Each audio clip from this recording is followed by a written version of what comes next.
হিন্দুদের এই দুর্গাপূজা আসলে পরেই যখন বৃষ্টি হয়, তখন আমাদের কিছু মুসলিমরা বলে পূজার কারণে নাকি বৃষ্টি হয়। তো যারা এই ধরনের কথা বলেন তাদের উদ্দেশ্যে বলি শুনেন, হিন্দু ধর্ম যারা পালন করে তারা কিন্তু জন্মের পর কারো কাছ থেকে হিন্দু ধর্ম গ্রহণ করে নাই, বরঞ্চ আল্লাহ তাদেরকে হিন্দু ধর্মে পাঠাইছেন।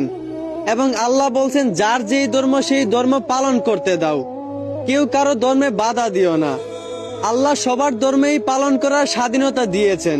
যার যেই ধর্ম সে সেই ধর্ম পালন করে, বিচার হবে বিচারের দিন।